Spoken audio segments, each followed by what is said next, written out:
kehadiran Tuhan Yang Maha Esa yang telah memberikan kesempatan pada kita pada pagi hari ini bisa berkumpul dengan sehat, dengan penuh kebahagiaan. Ya. Untuk hari ini sebelum kita mulai kegiatan kita, marilah kita berdoa menurut agama dan kepercayaan kita masing-masing. Berdoa bersama.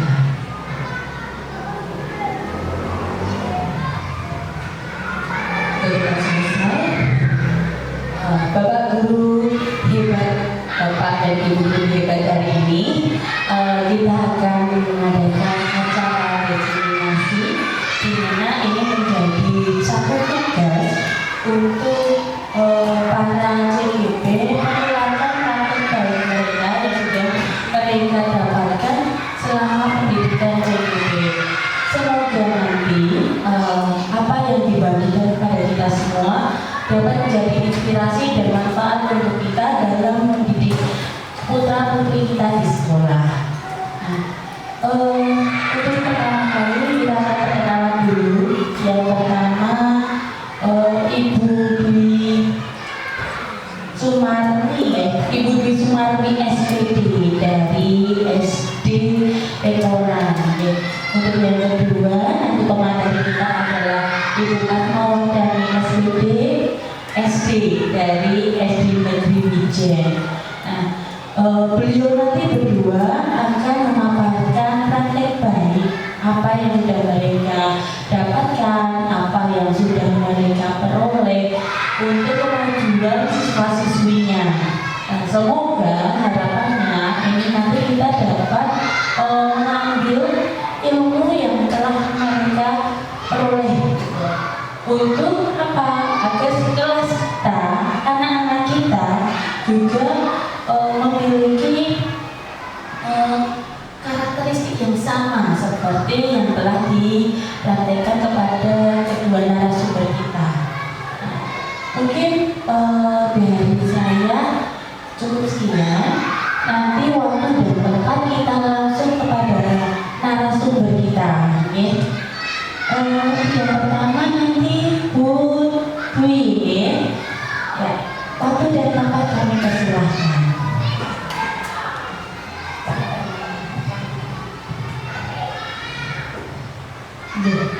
Assalamualaikum warahmatullahi wabarakatuh. Selamat pagi Bapak Ibu. Sehat semua ya? Alhamdulillah. Bapak Ibu yang saya hormati, pada pagi hari ini saya beserta Bu Atmawardani akan melakukan aksi nyata, yaitu penyebaran pemahaman penerapan pengalaman budaya positif yang sudah kami dapatkan selama mengikuti pelatihan guru penggerak Angkatan 9. Bapak Ibu, sebelum kita mulai, kita melakukan game dulu ya, biar lebih semangat. Nah, Bapak Ibu, silakan berhadapan dengan pasangannya. Nah, pasangannya. Nah, permainannya gamenya itu sederhana. Kita akan bermain perkalian. Nanti perkalian antara satu dengan yang lainnya. Ajukan tangan. Misalkan yang satu mengajukan seperti ini, yang satunya mengajukan seperti ini, berarti 3 kali 2 6. Nah, ini melatih kecepatan otak dalam menjawab. Ya, Bapak Ibu, dan ini bisa diterapkan pada putra putrinya. Monggo kita mulai. Bapak Ibu silakan berhadapan. Cepet-cepetan nih Ibu, ya. Ya, cepet-cepetan. Siapa yang selama 5 kali cepet-cepetan, siapa yang benar berapa kali? Boleh berdiri, boleh duduk. Mungkin berdiri lebih semangat kali ya Bu ya. Oke, yuk.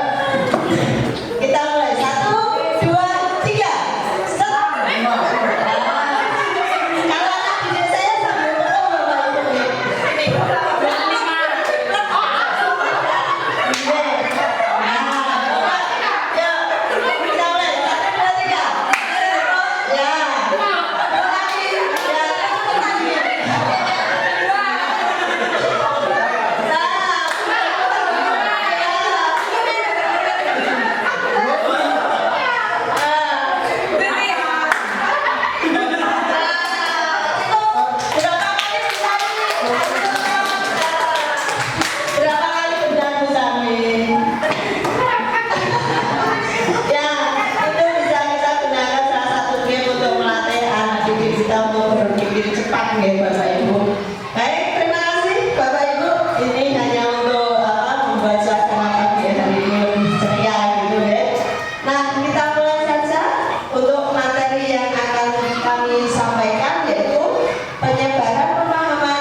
konsep inti budaya positif yang akan kami sampaikan yaitu satu, perubahan paradigma belajar. Yang kedua, disiplin positif. Yang ketiga, nilai-nilai kebajikan. Yang keempat, kebutuhan dasar manusia. Kemudian motivasi perilaku manusia, posisi kontrol guru, keyakinan kelas, dan yang terakhir adalah segitiga restitusi. Nah, nanti akan kami sampaikan berdua karena kita sudah sepakat, maka saya akan menyampaikan 1 sampai 4. Ya. Saya mulai aja.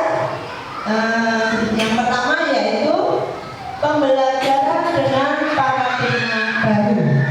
Bapak Ibu, pembelajaran dengan paradigma baru merupakan pembelajaran yang dirancang berdasarkan prinsip pembelajaran berdiferensiasi sehingga para peserta didik belajar sesuai kebutuhannya berdasarkan tahap perkembangan sesuai teori psikologi modern untuk mewujudkan profil pelajar Pancasila. Nah, saat ini untuk kurikulum Merdeka memang sedang digencar-gencarnya tentang profil pelajar Pancasila. Ngerti ya Bapak Ibu? Nah, profil pelajar Pancasila itu yang seperti apa Bapak Ibu? Nah, profil pelajar Pancasila ini ada 6 yang akan dicapai. Yang pertama itu adalah beriman dan bertakwa kepada Tuhan Yang Maha Esa dan berakhlak mulia. Kemudian kemandirian, bernalar kritis, kreatif, bergotong royong, dan berkebinekaan global. Ini profil pelajar Pancasila yang ingin dicapai dalam kurikulum Merdeka. Nah, selama ini terdapat miskonsepsi tentang teori kontrol, Bapak Ibu. Teori kontrol. Nah, miskonsepsinya itu tentang apa? 1. Ilusi guru mengontrol murid. Nah, ini biasa terjadi pada paradigma lama. Pada dasarnya kita tidak dapat memaksa murid untuk berbuat sesuatu. Jikalau murid tersebut memilih untuk tidak melakukannya, walaupun tamaknya guru sedang mengontrol perilaku murid, hal demikian terjadi karena murid sedang mengizinkan dirinya dikontrol. Jadi, misalkan ada anak kok tidak mau melakukan apa-apa, ya kita beri kesempatan anak tersebut untuk dirinya memposisikan diri agar anak tersebut bisa kita kontrol, Bapak Ibu. Kemudian selanjutnya, ilusi bahwa semua penguatan positif efektif dan bermanfaat. Penguatan positif atau bujukan adalah bentuk-bentuk kontrol. Nah, biasanya sering kita lakukan Bapak Ibu, biasanya dengan apa? Bujukan itu dengan bintang-bintang dan sebagainya. Nanti kalau melakukan ini akan dikasih hadiah ini dan sebagainya.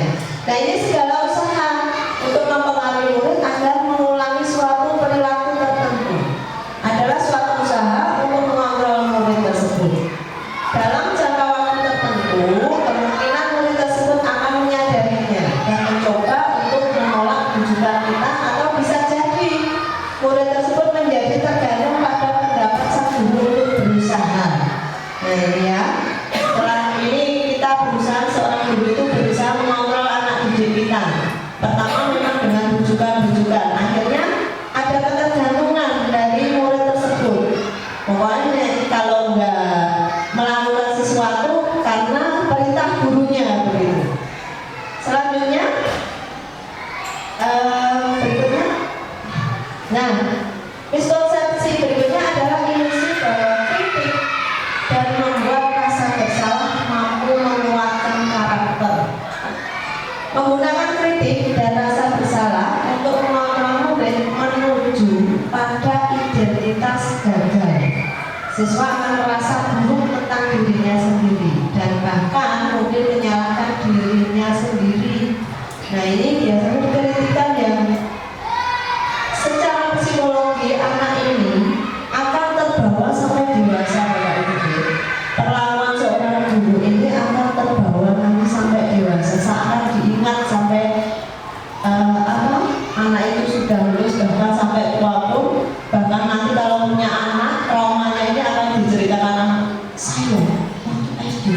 kalau dulu pernah diberi ucapan guru seperti ini, wah sangat menyakitkan bukan?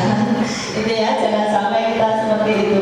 Jadi kritikan itu ya kritikan yang bisa mengingatkan peserta didik kita ke depannya itu mengingat hal-hal yang baik.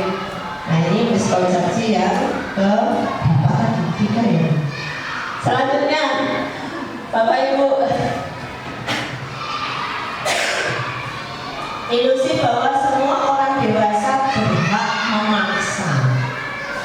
Nah ini Bapak Ibu, banyak orang dewasa yang percaya bahwa mereka memiliki tanggung jawab untuk membuat murid-murid berbuat hal-hal tertentu. Padahal perilaku memaksa tidak akan efektif untuk jangka panjang dan sebuah hubungan permusuhan akan terbentuk. Mereka akan kita orang dewasa guru itu berhak merasa berhak mengatur mereka. Nah, anak-anak akan merasa melakukan, tapi ini hanya sebatas ketika berada di sekitar kita. Ketika sudah lepas dari kita, ini sudah tidak efektif lagi ya Bapak Ibu ya. Nah bahkan terkadang terbentuk permusuhan antara siswa tersebut dengan muridnya sampai di jalan pun tidak mau menegur misalkan ketika menjadi alumni. Lanjutnya, nah bagaimana mengubah paradigma stimulus respon ke pendekatan teori kontrol. Nah stimulus respon dan teori kontrol realitasnya kebutuhan kita sama, padahal kenyataannya kebutuhan itu berbeda. Baik seorang antara kita sendiri saja kebutuhannya berbeda, sama-sama guru, tapi kebutuhannya berbeda. Begitu juga dengan anak-anak ya Bapak Ibu ya. Tentu satu anak dalam anak-anak dalam satu kelas itu tentu akan berbeda kebutuhannya. Kemudian stimulus respon, semua orang melihat hal yang sama. Nah, teori kontrolnya setiap orang memiliki gambaran yang berbeda. Kemudian kita mencoba mengubah orang agar berpandangan sama dengan kita. Teori kontrolnya kita berusaha memahami pandangan orang lain tentang dunia. Nah, terus orang lain bisa mengontrol kita. Tapi pada teori kontrol hanya Anda yang bisa mengontrol Anda sendiri. Kemudian stimulus respon, saya bisa mengontrol orang lain sudah. Pemaksaan ada pada saat rujukan gagal. Sedangkan teori kontrol, kolaborasi dan konsensus menciptakan pilihan-pilihan baru. Yang terakhir, model berpikir menang atau kalah. Tapi pada teori kontrol, model berpikir menang. Jadi tidak ada istilah berpikir kalah. Itu penanaman konsep dalam anak ya, untuk menumbuhkan prestasi pada anak. Lanjutnya yang akan saya sampaikan yang kedua ini berarti disiplin positif. Nah, disiplin positif ya. Disiplin berasal dari kata disiplina yang artinya belajar. Disiplin mengacu pada disiplin diri yang memiliki tanggung jawab terhadap apa yang dilakukannya berdasarkan nilai-nilai yang diyakini. Jadi ini berdasarkan nilai-nilai yang diyakini Bapak Ibu ya, disiplin itu. Tapi ada disiplin negatif, ada disiplin positif. Kalau disiplin saja ya nilai-nilai yang diyakini, belum tentu pokoknya benar salah ya tak yakini, itu namanya disiplin. Nah, sedangkan disiplin positif di sini merupakan salah satu cara penerapan disiplin yang bertujuan untuk menumbuhkan kesadaran serta pemberdayaan peserta didik tanpa imbalan penghargaan atau reward, ancaman, hukuman. Jadi cenderung pada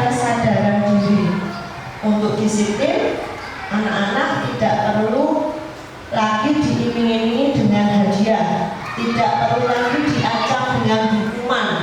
Mereka melakukan sesuatu atas kesadarannya sendiri.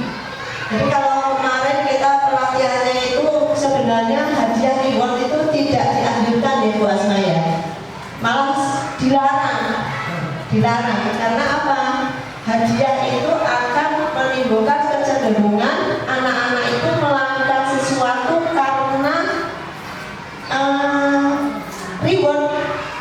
Nah, padahal disiplin positif yang diharapkan itu karena adanya kesadaran pribadi, kesadaran diri. Ketika melihat sampah di depannya, maka dia dengan spontan mengambilnya dan membuang ke tempat sampah. Itu namanya disiplin positif. Tapi kalau disiplin yang tanpa kesadaran ya, dia akan mengambil sampah ketika ada Pak Guru lewat. Kalau Pak Guru nggak lewat ya nggak diambil. Nah, itu ya. Jadi disiplin positif itu karena kesadaran diri adanya tanpa imbalan, kemudian ancaman atau hukuman.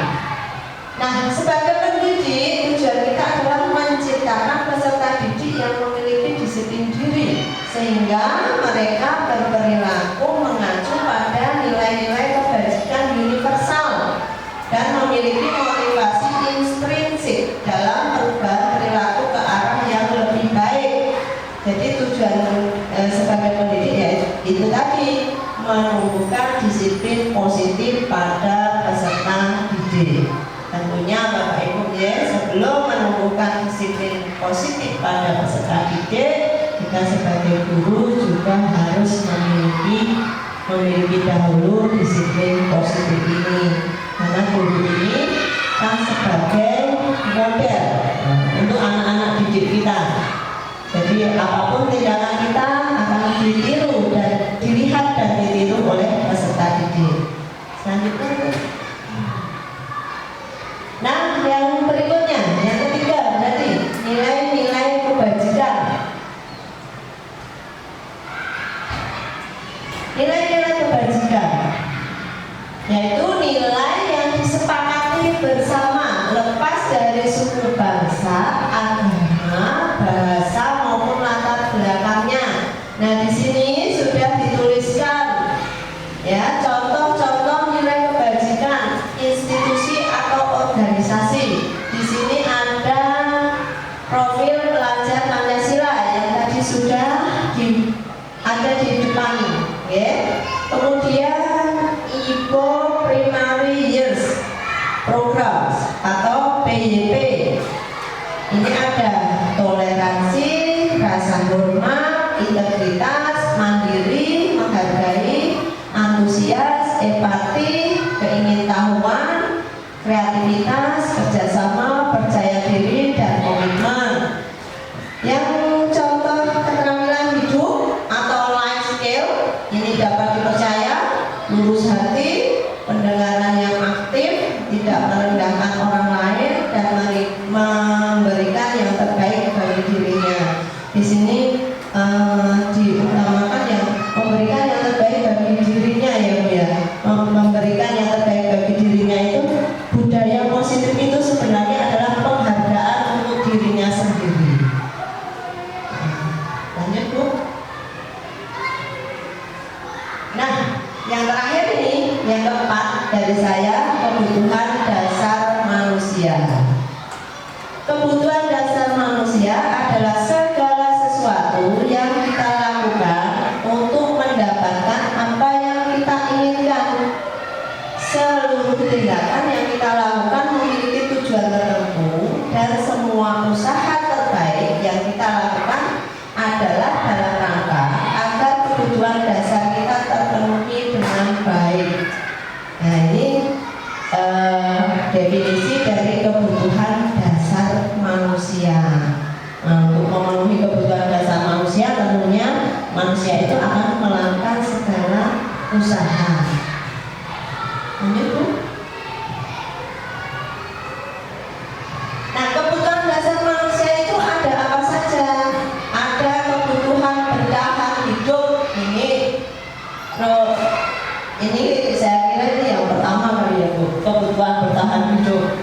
kemudian kebebasan, kemudian penguasaan, cinta dan kasih sayang, kemudian kesenangan. Nah, semua orang menginginkan ini, Bapak Ibu. Tidak hanya kita, anak didik kita juga membutuhkan ini. Nah, kebutuhan bertahan hidup ini ya, dia akan biasanya ini akan mempertahankan dari pembelian, ya, bertahan hidup, bertahan pada harga dirinya. Setiap dibully dia akan melawan perlawanan. Kemudian kebebasan untuk berekspresi, penguasaan. Anak-anak sekarang cenderung kalau kelas 6 itu pengen menjadi penguasa, temennya pengen apa ya, menguasai teman-temannya. Terus cinta dan kasih sayang. Pada dasarnya ini semua anak membutuhkan cinta dan kasih sayang. Yang terakhir kesenangan tentunya, oke?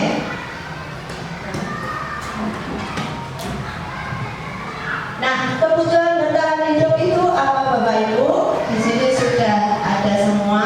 Kebutuhan bertahan hidup itu survival, ya. Kebutuhan bersifat fisiologis. Misalnya apa? Kesehatan, rumah, makan.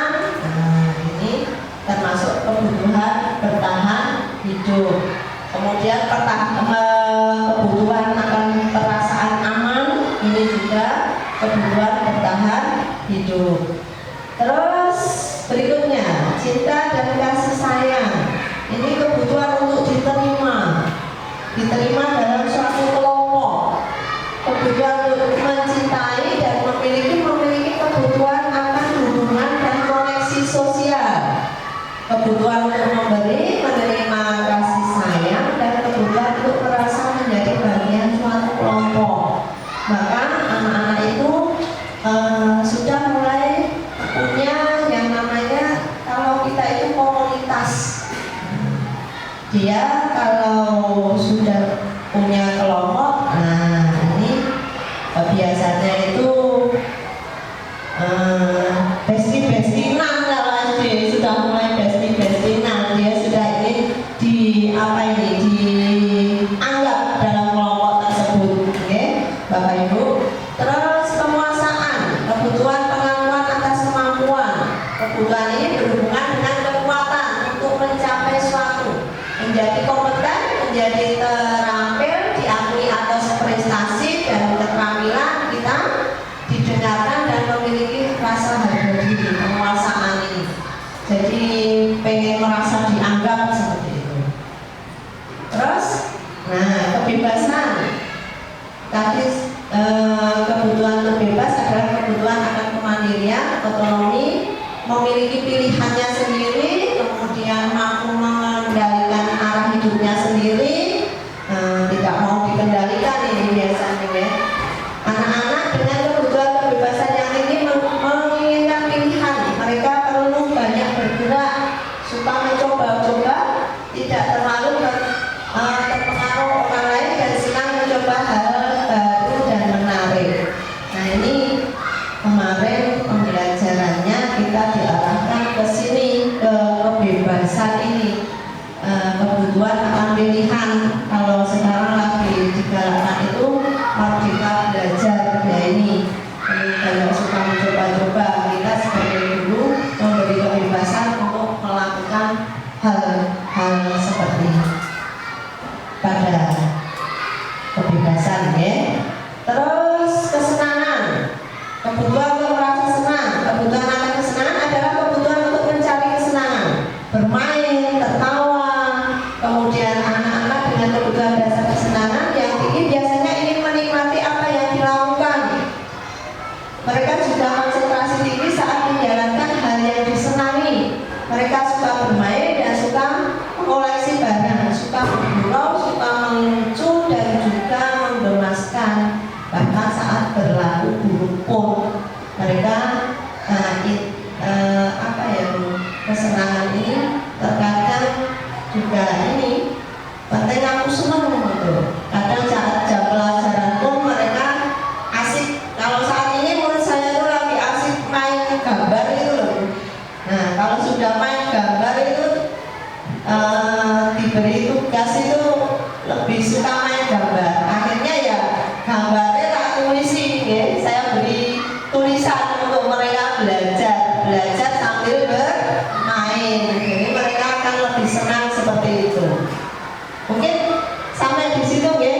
Bapak Ibu, yang saya sampaikan ada mungkin nanti akan dilanjutkan Bu Asmawardani.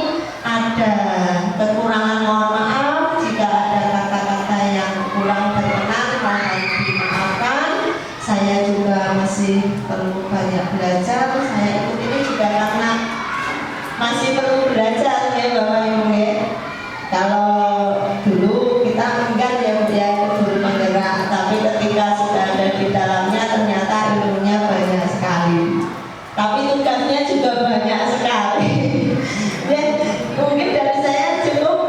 Mohon maaf jika ada salah-salah kata. Wabillahi taufiq wal hidayah. Wassalamualaikum warahmatullahi wabarakatuh. Monggo, saya kembalikan. Terima kasih Bu Dwi, manfaat sekali ilmunya. Beliau harus dulu bareng dulu yang sudah kita review ya, kita review dulu biar nggak ngerti. Tadi nilai kemanusiaan itu ada berapa? Ada yang bisa jawab kan? Nilai-nilai yang disampaikan Bu Dwi tadi.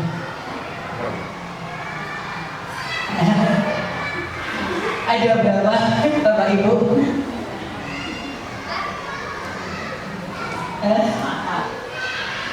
Benar Bu? Ada 5. Ya, nilai-nilai tadi ada 5 ya. Jadi salah satunya itu yang 2 di salah satunya ada di sini. Sebelumnya ada baru lagi jangkir. Berarti Bapak Ibu butuh kehangatan, butuh diangkat lagi gitu ya, biar lebih semangat lagi ya. Kalau gitu saya punya satu game buat Bapak Ibu. Ceritanya ini Budi mau datang ke bulan, bawa 12 barang. Kalau barang pertama jambu, barang keempat ayam, barang kelima dia bawa apa?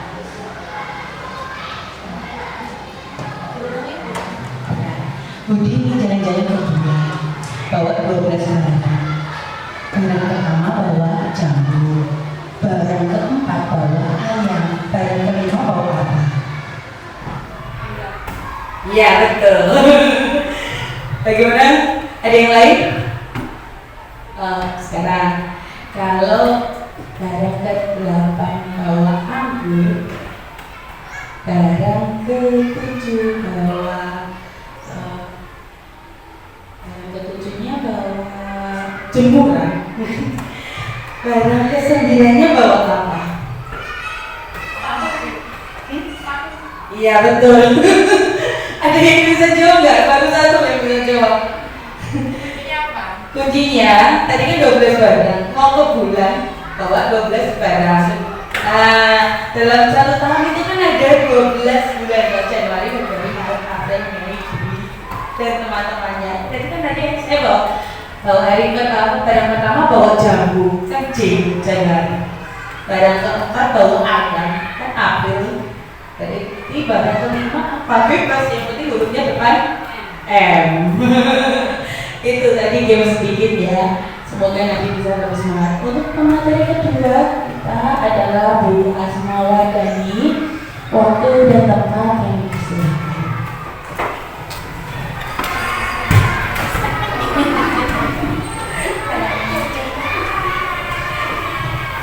Terima kasih Bu Dwi atas waktu yang diberikan. Sebelumnya saya ingin bermantap ya Bapak Ibu. Nanti dibalas cakap gitu nih. Dibalas cakap. Air teriak tanda tak dalam. Cakep. Air tenang seperti berlian. Cakep. Izinkan saya mengucapkan salam.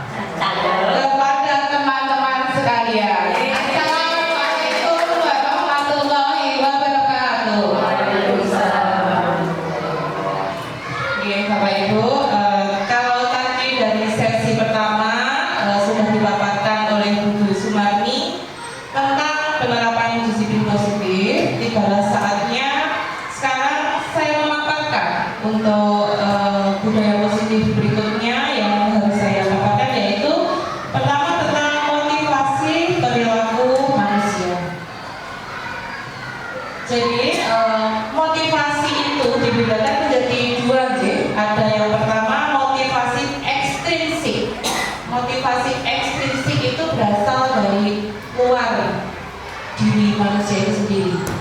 sedangkan yang motivasi intrinsik itu berasal dari dalam diri kita sendiri. Motivasi ekstrinsik itu untuk menghindari ketidaknyamanan atau hukuman. Jadi terkadang anak itu melakukan suatu aturan untuk menghindari yang namanya hukuman. Jadi kita mengkontrol mereka, memberikan arahan kepada mereka, mereka itu nurut. Kenapa nurut? Karena motivasinya adalah dari luar diri mereka sendiri. Itu mereka itu supaya tidak dihukum.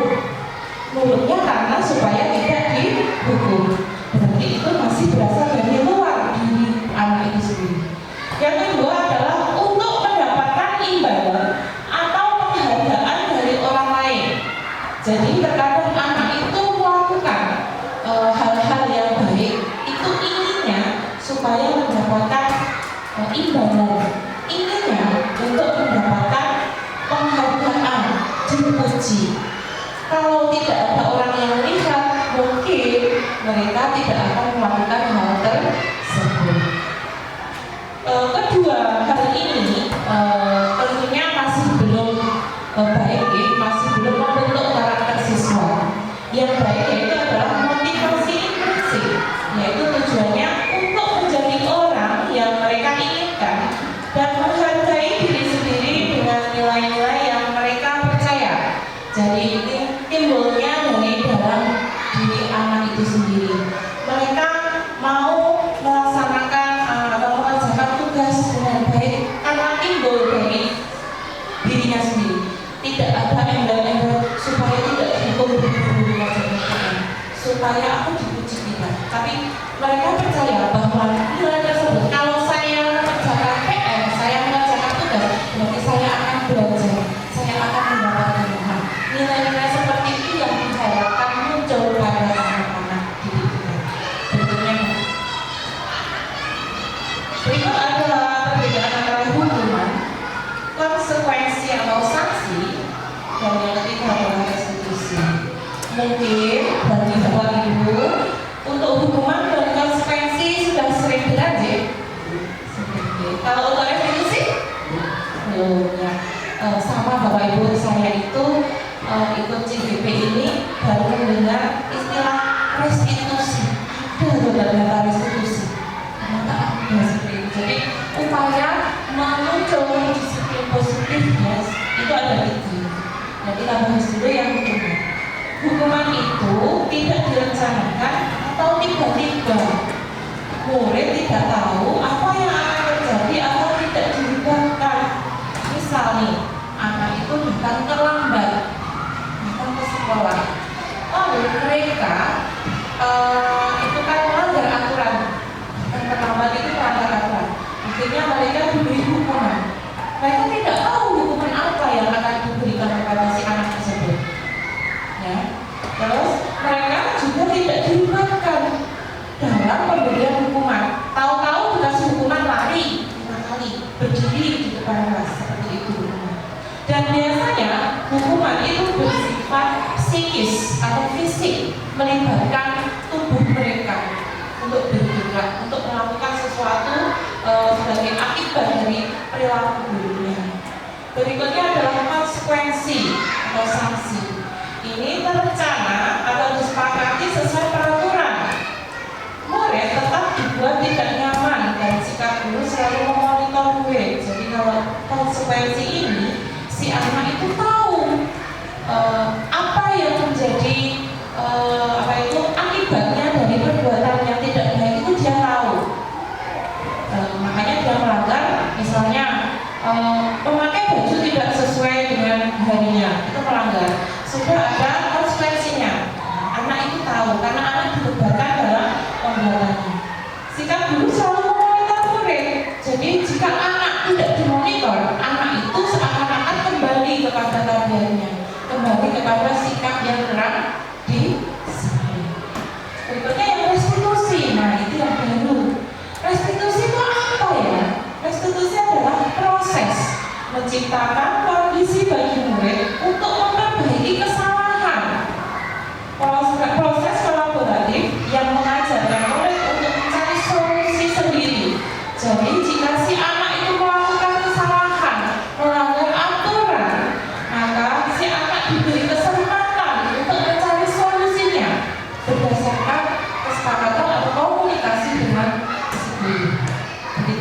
Lanjut.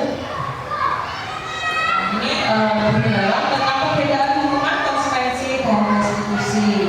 Kalau hukuman bersifatnya satu arah dari pihak guru yang memberikan, dan murid hanya menerima suatu hukuman tanpa diskusi atau pengarahan dari pihak guru, baik sebelum atau sesudah. Jadi terima aja apa perintah atau hukuman dari gurunya. Misalnya, berdiri kamu di depan kelas karena kamu tidak mengerjakan tugas. Dia harus menerima. Berikutnya, sementara disiplin dengan bentuk sanksi atau konsekuensi sudah terencana dan sudah disepakati bersama, sudah dibahas dan disetujui oleh murid dan guru. Biasanya pembentukan sanksi atau konsekuensi dibentuk oleh pihak guru atau sekolah, dan murid sudah mengetahui sanksi konsekuensi yang diterima. Jadi biasanya dipampang gitu. Kalau kita ada aturan, ada konsekuensinya. Jadi si anak tahu apa yang akan terjadi pada dirinya jika mereka melanggar. Next. Yang ketiga, restitusi bersifat sebuah kesadaran dari dalam diri siswa untuk menyadari kekeliruannya yang telah diperbuat serta memperbaiki kesalahannya tanpa ada paksaan, baik itu dari luar karena keyakinan yang ada dalam diri mereka telah menjadi kesepakatan bersama. Karena restitusi ini yang membuat atau memberikan masukan-masukan juga dari si anak sendiri. Kira-kira apa yang bisa dilakukan anak tersebut untuk memperbaiki kesalahan si anak itu. Jadi anak akan kembali ke kelompoknya, tidak merasa tidak merasa malu atau dikucilkan. Biasanya anak itu kalau dihukum, habis dihukum malu disuruh sama teman-teman. Nah, untuk restitusi ini anak akan memperoleh kembali rasa tanggung jawabnya tanpa harus melalui sikap malu. Lanjut. Kita ada pertanyaan, kita jawab bersama-sama terlebih dahulu supaya Bapak Ibu tidak ngantuk nih. Yang pertama, mencatat 100 kali di dalam buku kalimat. Saya tidak akan terlambat lagi karena terlambat ke sekolah. Ini termasuk hukuman atau konsekuensi di bawah itu? Hukuman atau konsekuensi? Kalau saya garis bawahi, kalau hukuman biasanya itu melibatkan aktivitas fisik. Kalau seperti ini, mencatat 100 kali di dalam buku kalimat termasuk hukuman atau konsekuensi? Hukuman atau konsekuensi? Ini masuknya konsekuensi Bapak Ibu. Lanjut. Lari keliling halaman 2 kali karena terlambat hari di sekolah. Baik, ada benar Pak Bambang. Ini termasuk hukuman Pak Gil. Oh iya, ada Pak. Yang ketiga, membersihkan catatan yang dibuatnya di meja tulis. Maksudnya apa ini? Konsekuensi. Coretan. Hukuman atau konsekuensi? Ini maksudnya konsekuensi Bapak. Berikutnya, murid diminta untuk push up 15 kali karena tidak menggunakan masker. Hukuman. Berikutnya, perhatikan tentang tugas teman yang telah dicoret-coret. Konsekuensi. Kita sudah seirama senada ini. Lanjut. Berjemur di lapangan basket pukul 12 siang karena mengobrol dengan teman. Hukuman. Benar sekali. Lanjut. Berdiri di depan kelas sambil mengangkat kaki satu karena tidak bisa menjawab pertanyaan. Hukuman. Berikutnya, membersihkan tumpahan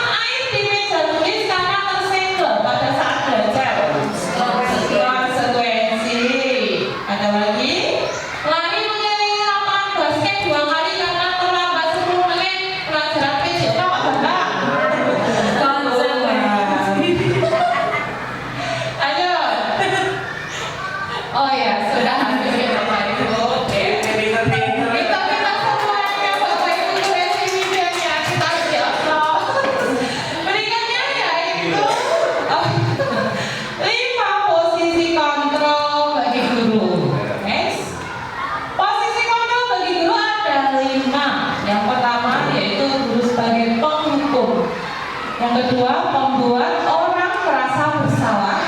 Yang ketiga, guru sebagai teman. Dan yang keempat, sebagai pemantau atau monitor. Dan yang terakhir adalah sebagai manajer. Untuk penjelasannya berikut ini. Next. Guru sebagai penghukum bisa menggunakan hukuman fisik ataupun verbal melalui kata-kata. Orang yang menjalankan posisi penghukum senantiasa mengatakan bahwa sekolah memerlukan sistem atau alat yang dapat lebih menekan murid lebih dalam lagi. Guru yang menerapkan posisi penghukum akan berkata, patuhi aturan saya atau awas. Biasanya seperti itu. Kamu selalu saja salah. Selalu, pasti selalu yang terakhir selesai. Dengan kata-kata dan nada seperti itu, posisi guru tersebut adalah posisi guru sebagai penghukum. Berikutnya, membuat orang merasa bersalah pada posisi ini. Biasanya guru akan bersuara lebih lembut. Membuat orang merasa bersalah akan menggunakan keheningan yang membuat orang lain merasa tidak nyaman, bersalah atau rendah diri. Kata-kata yang keluar dengan lembut akan seperti, ibu sangat kecewa sekali dengan kamu. Nah, kata-katanya yang lembut biasanya, sehingga anak itu merasa salah banget sama ibu. Berapa kali bapak harus memberitahu kamu ya? Gimana coba kalau orang tua kamu tahu kamu berbuat begini? Kira-kira dari dua posisi kontrol ini kita berada di posisi mana? Sudah nampak apa belum Bapak Ibu? Kalau jujur saya pernah berada di posisi penghukum Bapak Ibu.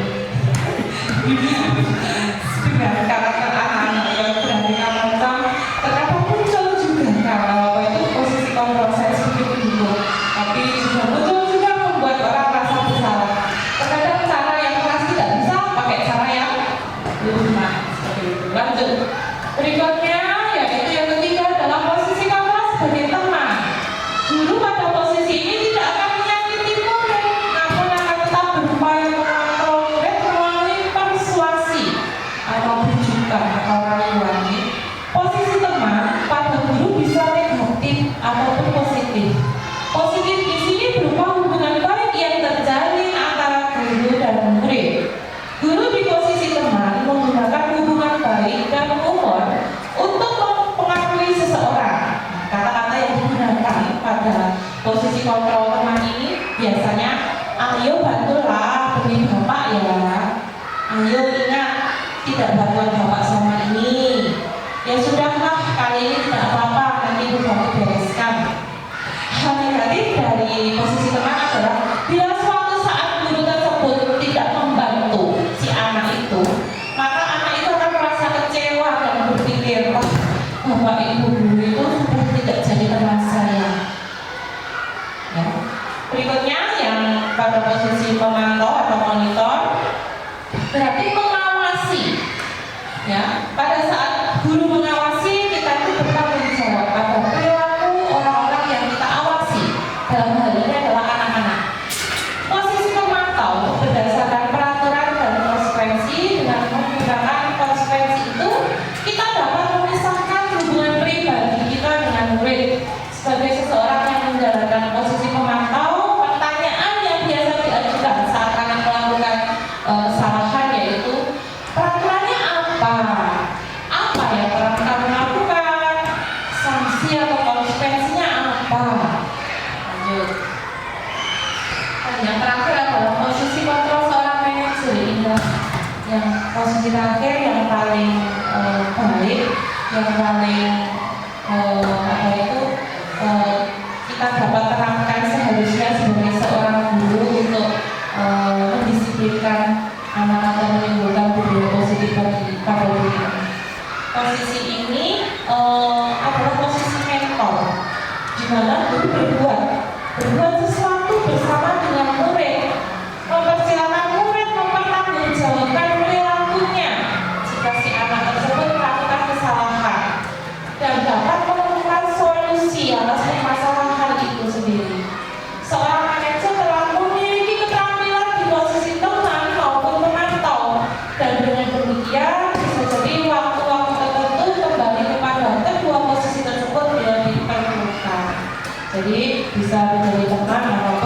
posisi pemantau. Sedangkan kata-kata yang biasa pada posisi manajer lakukan adalah apa yang kita yakini, kembali mengingat keyakinan kelas yang sudah disepakati bersama sebelumnya. Apakah kamu meyakininya? Jika kamu meyakini, apakah kamu bersedia memperbaikinya? Jika kamu memperbaiki hal ini menunjukkan apa tentang dirimu? Dan yang terakhir, apa rencana kamu untuk memperbaiki hal ini? Ini nanti nampak pada segitiga restitusi ya, Bapak Ibu. Nanti di bab terakhir akan kita bahas. Lanjut. Contoh penerapan 5 posisi kontrol pada guru. Ada sebuah kasus ini. Kasusnya anak atau siswa tidak memakai atribut lengkap saat upacara. Nah, ini seringkali terjadi di siswa kita di SD Mijen. Kalau upacara seragamnya masih belum lengkap, mulai dari atas topi, sepatu, ekspor masih belum lengkap ya. Nah, bagaimana posisi kontrol guru itu dalam menyikapi kasus seperti itu? Sebagai penghukum, kalau ada siswa yang atributnya nggak lengkap saat upacara, diberi hukuman hormat pada bendera selama 1 jam. Pada posisi kontrol pembuat rasa bersalah, berapa kali Bapak Ibu harus memberitahu kamu selalu saja mengecewakan ibu. Next. Pada posisi teman, ayo dong ikuti aturan sekolah. Tolong bantu Bapak Ibu ya, sekali ini saja ya. Ya sudah, nggak apa-apa, lain kali jangan berbuat seperti ini. Jadi seolah-olah berkata atau berbicara terhadap temannya. Si anak dianggap teman sendiri, sehingga si anak pun menganggap guru juga temannya sendiri. Pada posisi pemantau, kamu sudah melanggar peraturan sekolah. Kamu tahu konsekuensinya? Setelah upacara, kamu beri atributnya ke operasi dan jangan diulangi lagi. Jadi di sini solusi diberikan oleh sang guru. Berikutnya, pada posisi manajer, apakah kamu tahu kira-kira kesalahanmu apa dan bagaimana kamu memperbaiki kesalahan? Di sini, ya, lanjut ya. Sebenarnya ya.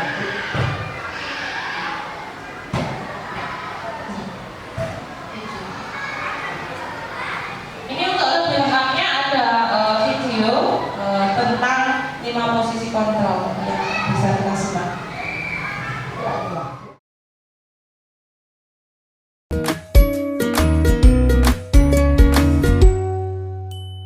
Salam bahagia Ibu dan Bapak guru hebat. Dalam penerapan disiplin positif restitusi, salah satu program yang dikembangkan adalah 5 posisi kontrol. 5 posisi kontrol dalam restitusi adalah proses perjalanan seorang pendidik agar dapat mengenali dirinya. Pada video kali ini, kita akan membahas tentang 5 posisi kontrol yang dikembangkan oleh Diane Gossen dan contoh penerapannya.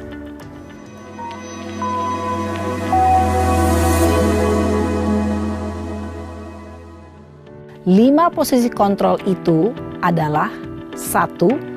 Posisi penghukum. 2. Posisi pembuat merasa bersalah. 3. Posisi teman. 4. Posisi pemantau atau monitor. Dan 5. Posisi manajer. Untuk lebih memahami kelima posisi tersebut, mari kita saksikan kasus Naren yang terlambat hadir 20 menit di sekolah dan melihat bagaimana kelima posisi kontrol dalam menghadapi masalah tersebut.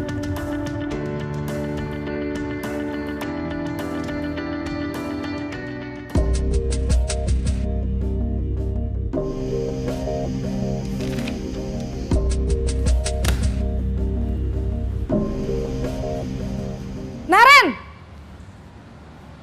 Sini kamu! Selamat pagi, Bu. Selalu terlambat. Kamu deh, pasti terlambat. Maaf, Bu. Saya... Apa? Apa coba? Alasan kamu apa lagi? Kapan sih kamu tidak terlambat? Malas sekali ya kamu jadi anak. Saya... Dasar pemalas. Gak kapok-kapok sih kamu. Sudah berapa kali terlambat? Sana, kamu keliling lapangan basket 2 kali. Kenapa saya harus keliling lapangan basket, Bu? Ibu. Berani-beraninya jawab. Sudah terlambat, masih berani jawab pula. Sekarang, keliling lapangan basket 5 kali sekalian. Biar kapok. Cepat. Pergi sana ke lapangan basket. Posisi penghukum biasanya berbicara dengan nada tinggi, menghardik, menunjuk-nunjuk, menyakiti, dan menyindir. Hukuman bisa berupa fisik maupun psikis. Ibu dan bapak guru hebat. Dampak yang terjadi pada murid ketika guru berada pada posisi penghukum adalah murid cenderung akan memberontak, bahkan menyimpan dendam.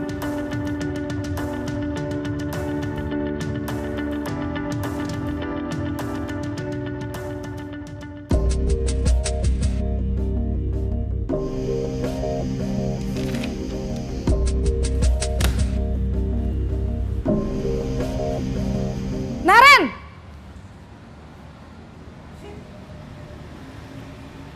Selamat pagi, Bu. Naren. Kamu kenapa terlambat lagi, Nak? Ya Tuhan, Naren. Kamu senang ya bikin ibu susah ya? Kalau kamu terlambat lagi, nanti ibu yang ditegur bapak kepala sekolah, Nak. Disangka ibu tidak bisa membina kamu. Duh, gimana ini? Maaf, Bu.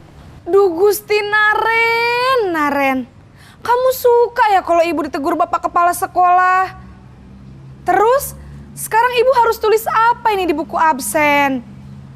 Ini kamu sudah sering terlambat loh. Ibu harus apa coba? Maaf, Bu. Maaf sekali. Ya sudah, lain kali jangan bikin ibu susah lagi ya nak ya. Ibu tidak akan kuat lagi kalau kamu begini terus. Bisa jantungan kalau ibu ditegur bapak kepala sekolah. Sana cepat ke kelas. Maaf ya, Bu. Maaf sekali. Posisi pembuat rasa bersalah berbicara dengan nada tenang, cenderung lembut. Namun kata-kata yang diutarakan membuat murid merasa menjadi orang yang gagal. Memandang buruk dirinya sendiri, merasa tidak berharga, dan tidak sanggup membahagiakan orang lain. Ketika guru mengambil posisi pembuat rasa bersalah, murid akan menganggap dirinya yang bersalah dan ia akan menyimpan emosi negatif tersebut di dalam dirinya.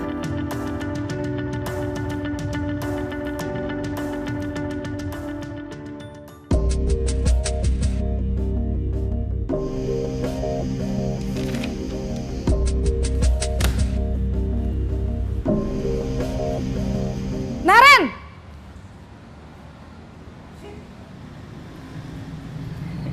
Selamat pagi, Bu. Wah, sudah jam berapa ini nak? Terlambat lagi ya sayang. Iya, Bu. Habis ibu saya lupa bangunkan saya, Bu. Kamu malah menyalahkan ibu kamu.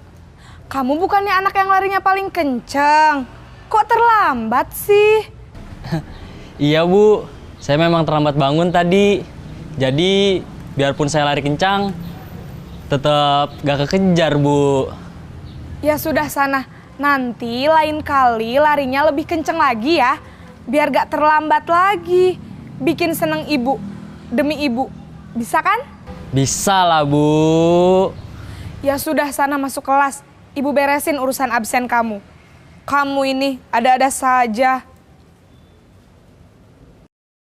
Dalam posisi teman, guru berbicara dengan nada suara ramah, akrab, cenderung bersenda gurau untuk menjaga suasana tetap santai. Murid akan merasa senang, aman, dan akrab dengan guru. Identitas yang tercipta adalah identitas sukses atau berhasil.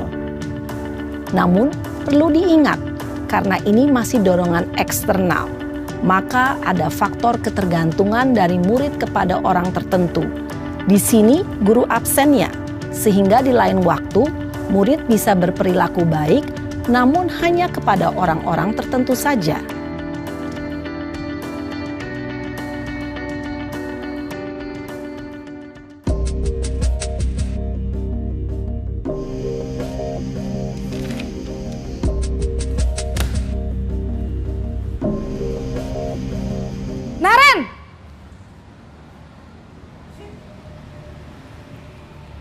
Selamat pagi, Bu.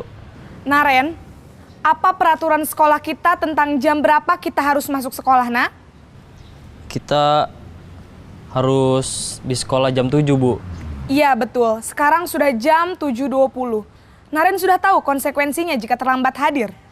Paham, Bu. Saya harus tinggal kelas pas jam istirahat selama 20 menit. Iya, benar. Konsekuensinya demikian. Jadi nanti jam 9.30 pas istirahat, kamu harus tinggal di kelas, kerjakan tugas tambahan untuk ketertinggalan kamu, ya? Baik, Bu. Posisi pemantau mengandalkan penghitungan atau data untuk mengontrol murid. Guru mengarahkan murid berdasarkan peraturan dan konsekuensi. Seorang pemantau menunjukkan bahasa tubuh dan ekspresi wajah yang datar dan cenderung formal.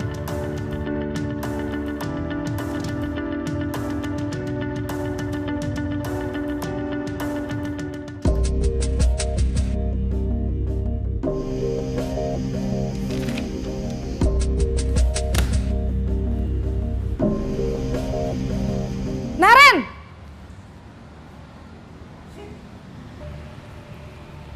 Selamat pagi, Bu. Selamat pagi, Naren. Maaf, Bu. Saya terlambat.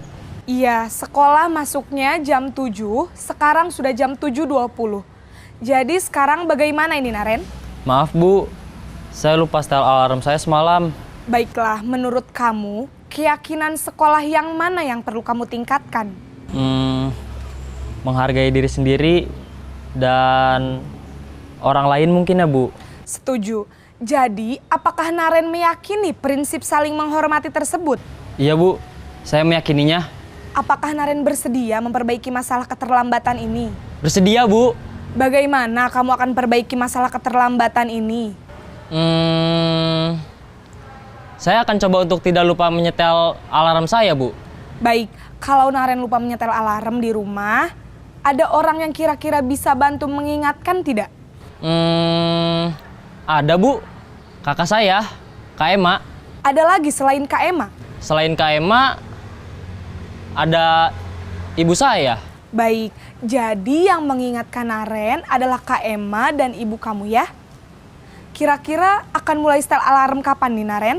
Setelah pulang sekolah, akan segera saya lakukan. Baik, jadi Naren akan setel alarm untuk bangun besok pagi dan akan diingatkan oleh kakak dan ibunda Naren ya. Ada lagi yang mungkin perlu dilakukan, Naren? Agar tidak terlambat bangun lagi. Tidak ada, Bu. Baik, Naren.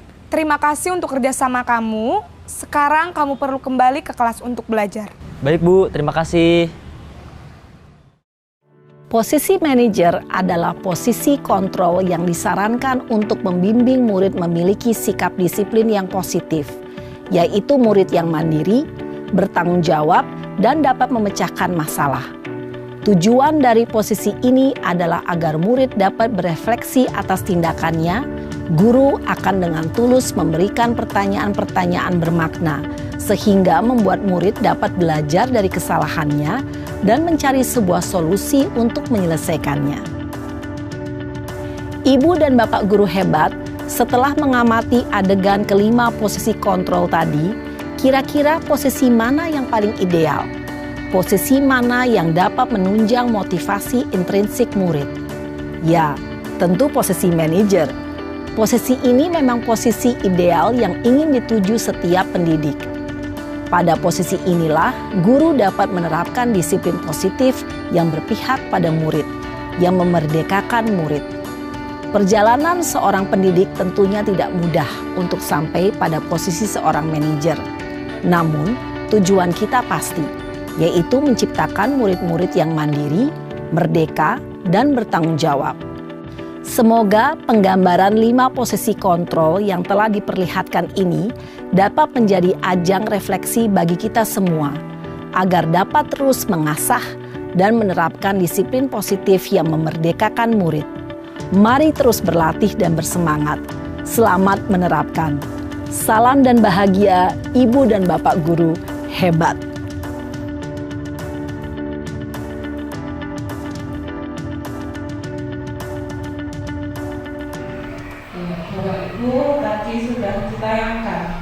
5 posisi kontrol guru. Ada yang bisa menyebutkan kembali tadi 5 posisi kontrol guru yang pertama? Membuat merasa bersalah. Yang dikembangkan adalah Yang ketiga sebagai teman.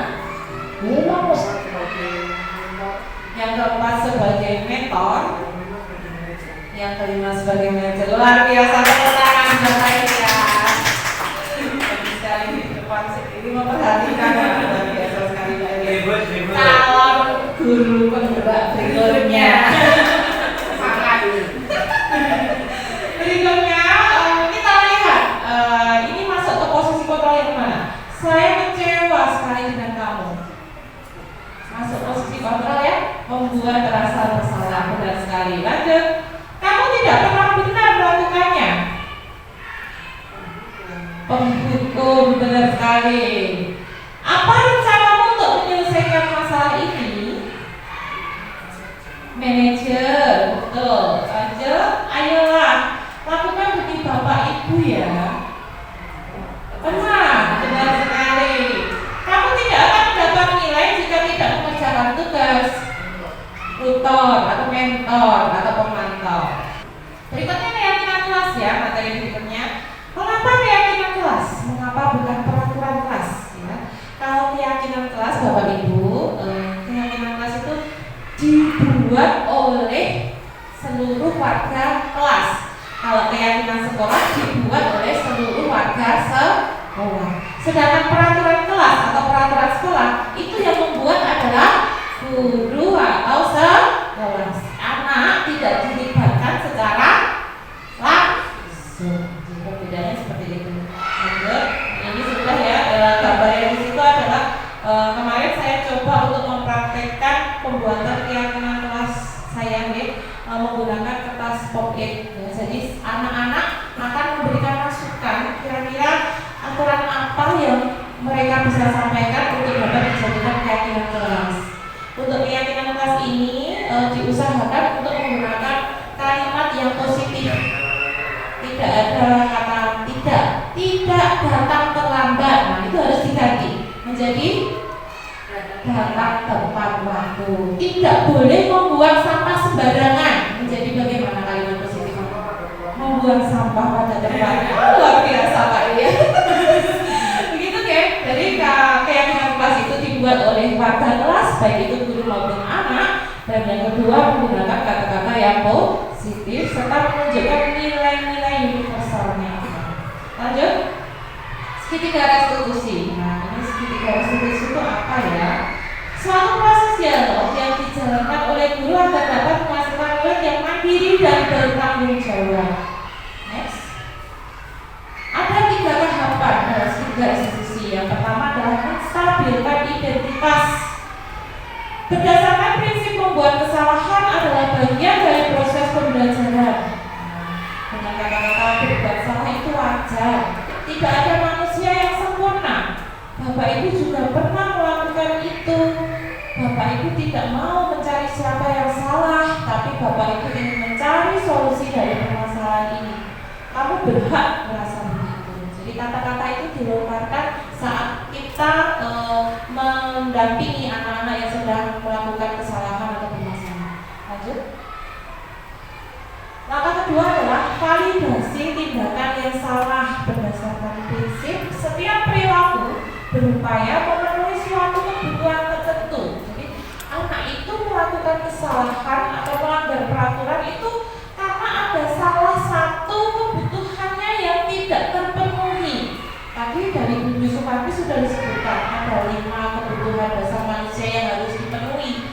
Jika salah satunya tidak terpenuhi, maka kadang anak akan melakukan yang namanya pemberontakan atau melakukan kesalahan atau melanggar peraturan. Kata-kata yang dilontarkan untuk guru dalam mendampingi anak tersebut adalah kami pasti punya alasan mengapa melakukan itu.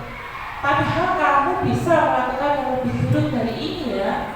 Kamu patut bangga karena kamu melindungi sesuatu yang penting banget. Jadi dalam tahap ini anak-anak itu dibombong atau dibesarkan hatinya untuk tidak merasa salah itu salah ya. tidak merasa seperti itu. Lanjut. Menanyakan keyakinan, maka ketiga itu berdasarkan prinsip teori kontrol bahwa pada dasarnya kita termotivasi secara intrinsik, secara diri sendiri, munculnya dari dalam diri sendiri. Apa keyakinan kelas kita? Nilai apa yang telah disepakati bersama? Seperti apa gambaran kelas yang ideal menurut pendapat kamu dan kamu ingin menjadi orang seperti apa? Lanjut. Ini adalah contoh penerapan segitiga restitusi yang saya lakukan pada anak didik saya. Selamat siang Kesha. Siang. Kamu tahu kenapa kamu dipanggil ke sini? Tidak. Tidak tahu. Tadi pagi kira-kira apa yang kamu lakukan atau kesalahan apa yang kamu lakukan tadi pagi? Tidak mengerjakan PR. Oh, tidak mengerjakan PR. Sudah berapa kali kamu tidak mengerjakan PR? 3 kali. 3 kali ya? Oke.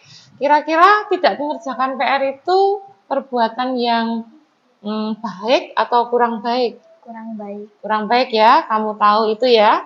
Nah, kalau kamu melaksanakan atau melakukan kegiatan yang tidak baik, berarti itu melanggar suatu kesepakatan kelas kita ya.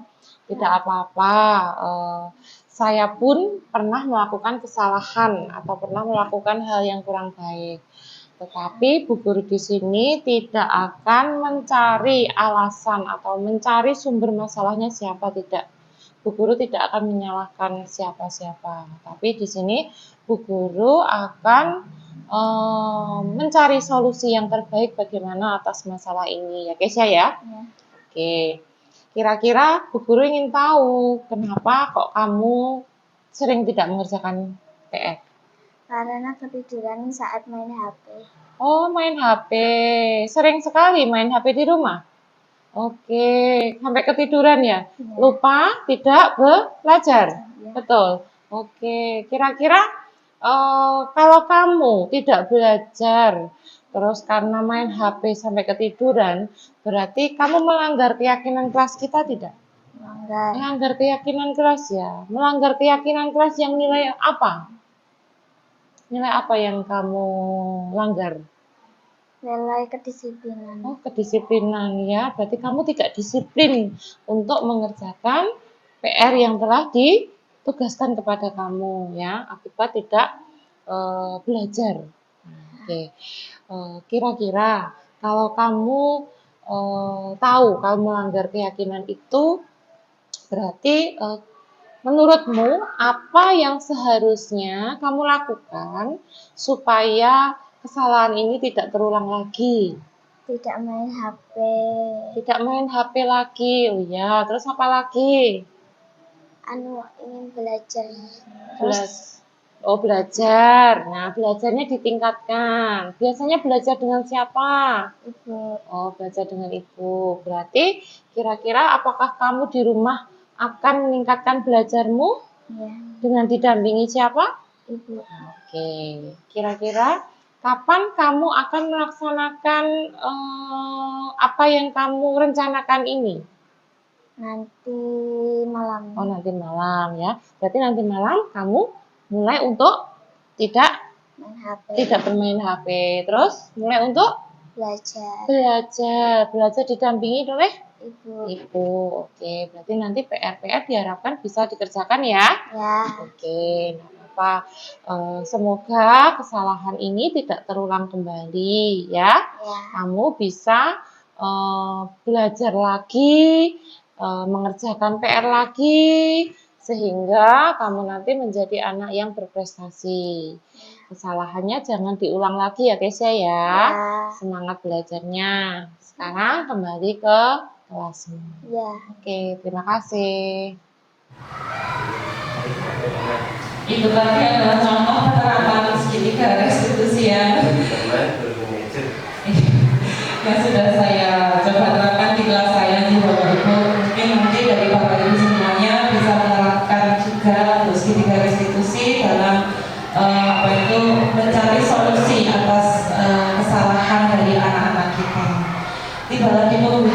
kegiatan kita, yaitu dalam penerapan program disiplin positif, hendaknya guru memiliki standar kepribadian profesional dan sosial yang baik, di mana guru mampu merefleksikan dirinya dalam posisi kontrol saat ini. Bagaimana perjalanan dirinya sebagai among atau manajer yang menuntut murid-muridnya menjadi insan yang mandiri, merdeka, dan bertanggung jawab sesuai dengan standar nasional pendidikan kita saat ini. Terima kasih Bapak Ibu atas waktu yang diberikan kami. Terima kasih. Semoga teman-teman yang sudah ikut TGB, kita doakan, kita dorong semuanya untuk bisa ikut TGB angkatan 11 ini. Waktunya masih ada untuk mengikuti seleksi ini. Semangat semuanya.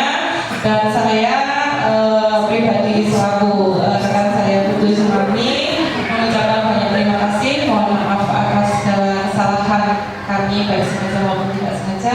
Waktu dan tempat saya kembalikan kepada Bu Ramadhan. Sekali lagi kasih aplaus untuk kedua narasumber kita. Keren sekali ya. Jadi kita tahu sekali apa sih nilai-nilai siswa itu, apa segitiga restitusi itu. Ternyata setiap guru itu punya perannya masing-masing. Selama ini kita masih di tahap dasar, kalau tidak menghukum, membuat rasa bersalah ya. Mungkin dari Bapak Ibu kalian ada yang ingin ditanyakan atau memberikan masukan, adakah? Kalau gitu, adakah komentar perasaan Bapak Ibu setelah menerima paparan dari kedua narasumber kita? Bagus. Pak Bapak mau ngasih komentar nggak Bapak? Bisa? Akademis bagus. Gak apa-apa Pak, jadi kasih masukan lah, motivasi buat teman-teman biar nanti semakin semangat sebagai umpan balik dari teman-teman ini yang sudah memaparkan. Karena kita sebagai pendengar tidak hanya menerima tapi juga memberikan umpan balik kepada teman-teman sebagai bukti real bahwa teman-teman itu mengikuti kegiatan ini.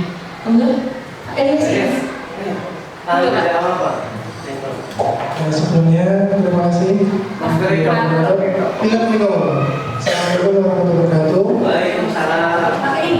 Ya, saya pribadi sebagai guru yang masih mengajar kurang lebih 2 tahun, materi ini sangat bermanfaat dan sangat luar biasa untuk Bu Bosma dan Bu Dwi Sumarni dari SDN Utara.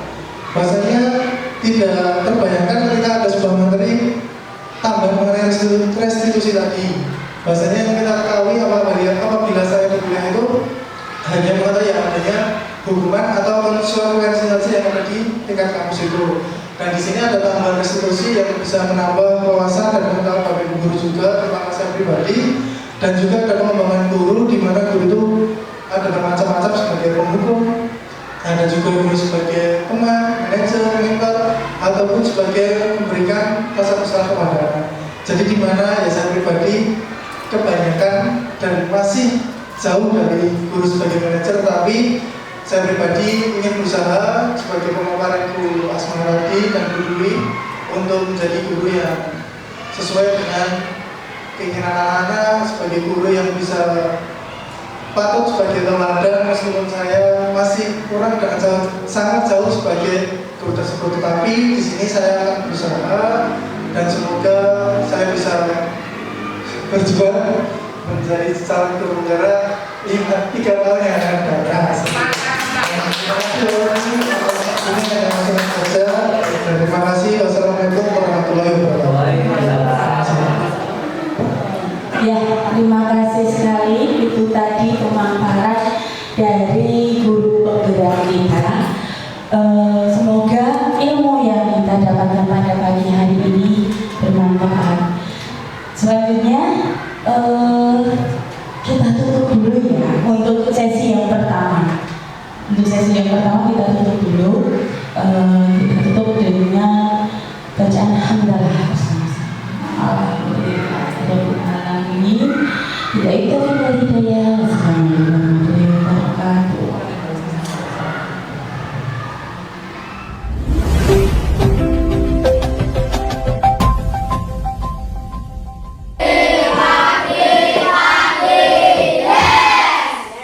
Nah, pagi ini sebelum pembelajaran dimulai, terlebih dahulu kita akan membuat yang namanya kesepakatan kelas, ya. Apa itu kesepakatan kelas? Nanti kamu membuat aturan apa saja yang bisa kita lakukan di kelas, ya. Nanti Bu Dwi akan bagikan sticky note, atau kalian sudah bawa sendiri? Ya, sekarang ambillah kertas sticky note. Nah, warnanya apa ya? Warnanya apa? Kuning aja, kuning. Keluarkan kuningnya. Keluarkan kuningnya. Sudah? Ballpointnya sudah ada? Nah, kalau sudah ada, coba kalian tuliskan kesepakatan apa yang tidak boleh dilakukan di kelas kita. Ya, satu saja. Ya, dituliskan.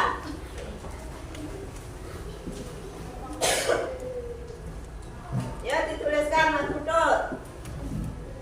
Apa yang tidak boleh kita lakukan di kelas kita? Misalkan tidak boleh datang terlambat. Terus tidak boleh apa? Tidak boleh bicara sendiri saat Bu Dwi menerangkan misalkan. Nah, ditulis dulu. Yang sudah selesai silakan ditempelkan di sini. Ingat-ingat, satu-satu coba dari sini. Yo.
gojek atau berisik. Terus bicara saat guru menjelaskan. Tidak boleh datang terlambat. Tidak boleh datang terlambat. Tidak boleh bermain di kelas saat apa Pi? Saat pelajaran. Tidak boleh memanggil teman dengan nama orang tua atau hewan. Terus tidak boleh ribut. Tidak boleh datang terlambat. Oh, ikut ini. Tidak boleh keluar kelas. Tidak boleh makan di kelas. Tidak boleh bicara kotor. Memperhatikan guru. Tidak boleh main kartu di kelas. Tidak boleh berantem. Tidak boleh membuang sampah di laci. Nah, coba dari situ dituliskan di sini ya. Latihan saja. Ada yang pertama itu tidak boleh berisik. Benar.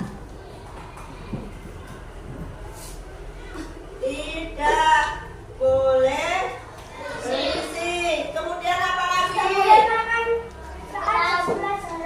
Tidak boleh makan saat pelajaran.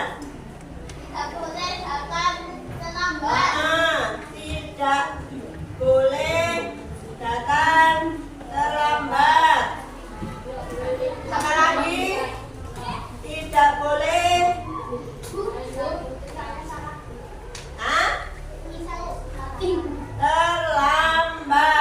Terus tidak boleh datang ya.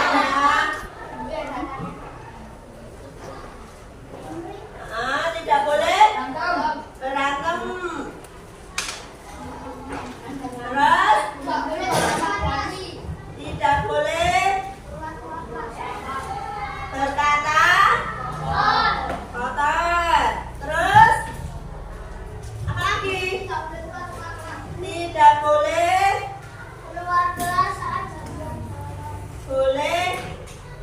membuang sampah. Tidak boleh buang sampah sembarangan. Terus tidak boleh berkata kotor sudah. Tidak boleh apa lagi? Apa? Ya, berbicara sendiri saat guru menjelaskan.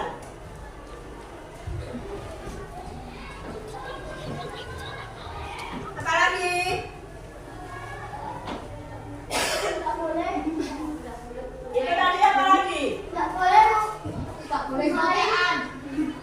Tidak boleh mengecek nama orang tua. Tidak boleh berisik. Tidak boleh bermain kartu di dalam kelas. Oh iya, tidak boleh bermain kartu saat pelajaran ya. Tidak boleh bermain kartu saat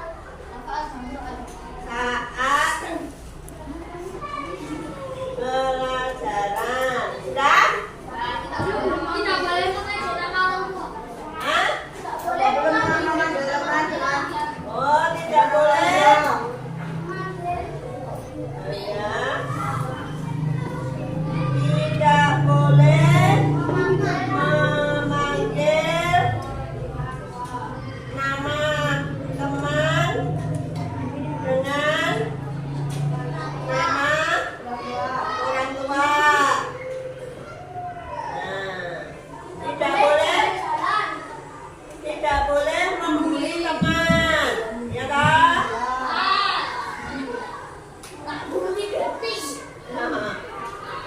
Tidak boleh membuli teman. Nah ini ya, jadi kesimpulannya ada 10 kesepakatan yang kalian tulis dari berbagai macam. Nah, dari 10 ini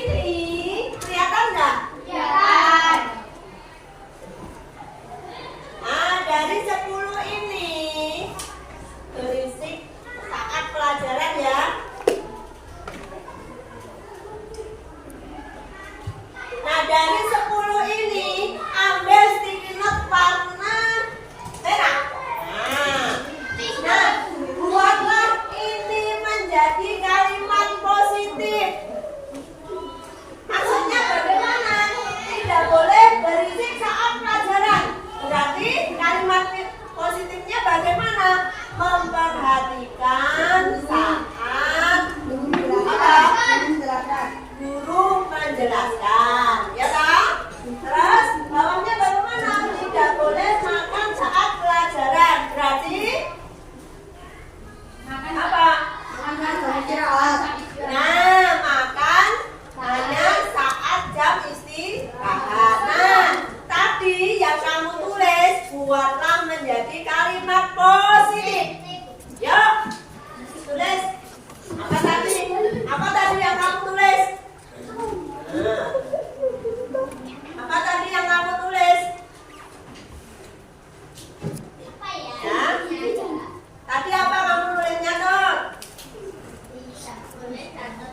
Nah, berarti Udot tulisnya kalimat positifnya apa? Datang tepat. Nah. Ya, bisa enggak ya? Semua apa satu? Hah? Semua apa satu? Satu, saya mau sebut tinggi. Tadi yang kamu sebutkan tadi. Hah? Ya sudah, silakan ditambah di sebelah sini. Nah.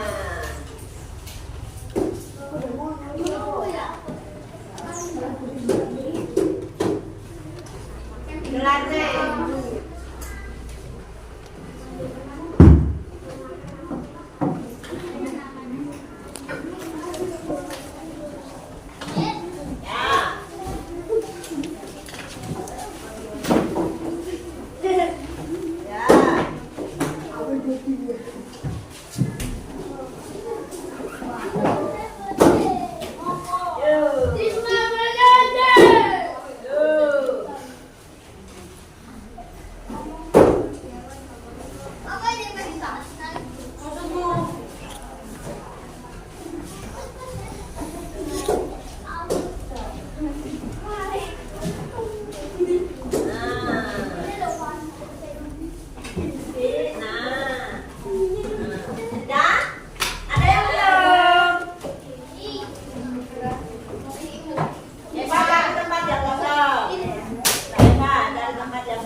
Iya, berkata yang baik.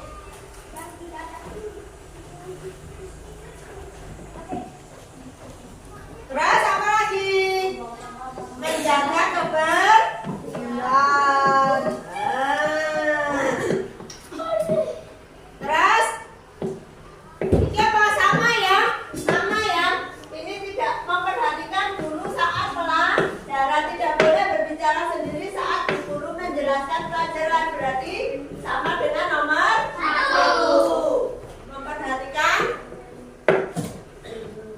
guru saat menjelaskan.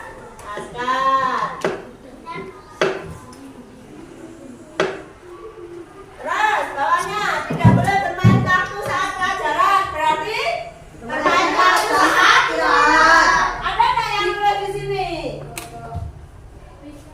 Nih, bermain kartu saat istirahat ya.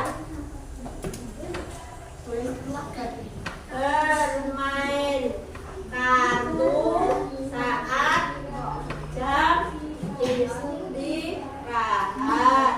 Terus 9 tidak boleh memanggil nama teman dengan nama orang tua. Namanya ya, memanggil teman sesuai namanya. Mana ya? Ada enggak di sini? Oh iya, ada.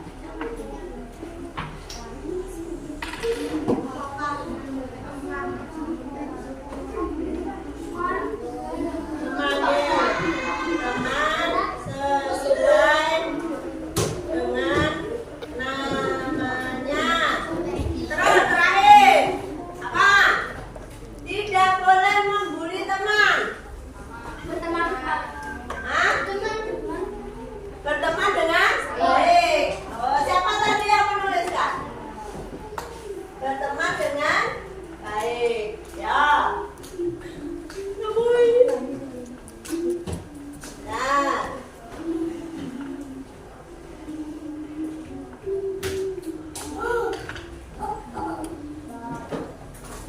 Ya. Nah, ada 10 kesepakatan di sini yang kita buat hari ini. Ya, ada memperhatikan guru saat menjelaskan, makan saat jam istirahat, datang tepat waktu, selalu rukun dengan teman, berkata yang baik, menjaga kebersihan, kemudian memperhatikan guru saat menjelaskan sama dengan nomor 1.